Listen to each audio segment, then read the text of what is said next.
लगातार मिल रही असफलताओं से निराश नहीं होना चाहिए। कभी कभी गुच्छे का आखिरी चाबी भी ताला खोल देता है। हाय गाइस, मेरा नाम विनय कौशल है। मैं motivational speaker, business life coach हूँ और आज फिर से बहुत ही सुंदर एक कहानी आपके बीच लेकर के आया हूँ। बात है एक समय की। एक राज्य में एक बहुत ही प्रतापी राजा हुआ करते थे।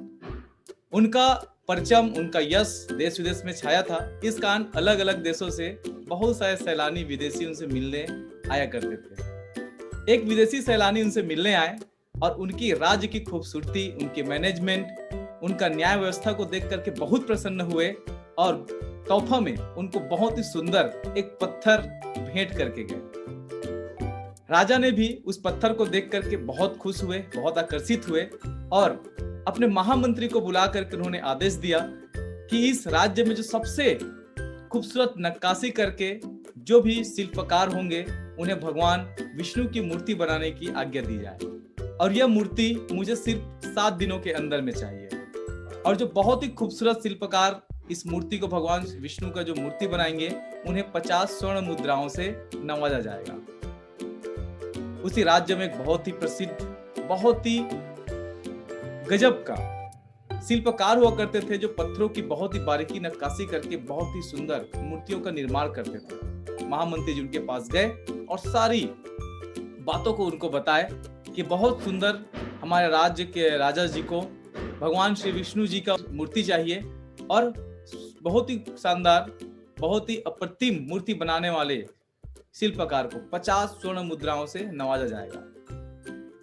वो जो शिल्पकार था उस पत्थर को लेकर के बराबर मूर्ति बनाने में भिड़ गया और जैसे ही उन्होंने पहला चोट हथौड़े की मारी, पत्थर नहीं टूटा। दूसरी बार मारी तब भी नहीं टूटा। ऐसे करके 3 बार, 5 बार, 10 बार, अब लगभग वो 49 बार मार चुका था उस पत्थर को, लेकिन वो पत्थर नहीं टूटा। 50वीं बार उन्होंने जब चोट किया, उनको लगने लगा कि यह पत्थर अब मुझसे नहीं टूटेगा। वो महामंत्री जी को बुलवाते हैं और सारी व्यथा बता करके बोलते हैं कि यह पत्थर नहीं टूट सकता।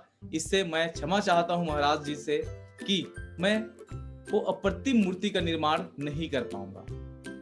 महामंत्री जी को 7 दिनों के अंदर, जैसे कि आदेश हुआ था कि राजा को भगवान श्री विष्णु जी की मूर्ति बन करके चाहिए, वो गांव में, उस राज्य में एक और शिल्पकार थे जो इनके जैसा प्रसिद्ध नहीं थे।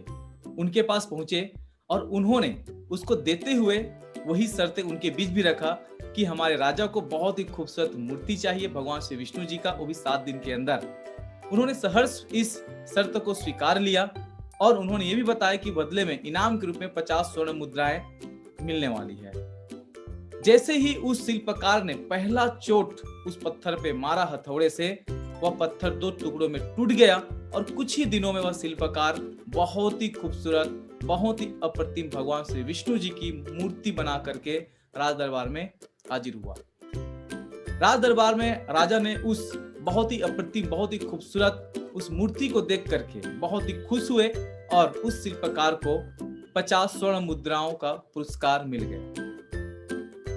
दोस्तों, इस कहानी से क्या सीख मिलती है? इस कहानी से सीख ये मिलती है कि अधिकतर लोग सफलता मिलने वाली होती ही है, तभी हार मान करके अक्सर अपने काम को रोक देते हैं। बहुत सारे लोग काम की शुरुआत तो करते हैं लेकिन काम की समाप्ति नहीं करते। जैसे बहुत सारे लोग किताब पढ़ना स्टार्ट तो करते हैं लेकिन पूरी किताबों को नहीं पढ़ते। बहुत सारे लोग किसी भी क्षेत्र में काम करना स्टार्ट करते हैं लेकिन थोड़ी बहुत मुश्किल परेशानी आने के बाद वह हार जाते हैं, थक जाते हैं और मन में निराशावादी भावना ला करके यह काम मुझसे नहीं होने वाला है, वो थक हार करके बैठ जाते हैं। कभी भी याद रखिएगा कि लगातार मिलने वाली सफलताओं से कभी निराश नहीं होना चाहिए, क्योंकि सफलता कुछ ही दूर रहता है और अधिकतर लोग सफलता मिलने वाली ही होती है तभी मैदान छोड़ देते हैं। एक बहुत अच्छी लाइन कही जाती है कि नेवर क्विट। कभी भी मैदान छोड़ने वाला व्यक्ति सफल नहीं हो सकता और सफलता चाहने वाला व्यक्ति कहीं मैदान नहीं छोड़ता। Quitters never win and winners never quit. So लगे रहिए तब तक सफलता नहीं मिल जाए जब तक। दोस्तों, अगर वीडियो बहुत अच्छा लगा हो तो इस वीडियो को लाइक कीजिए, शेयर कीजिए, सब्सक्राइब कीजिए। Thank you very much.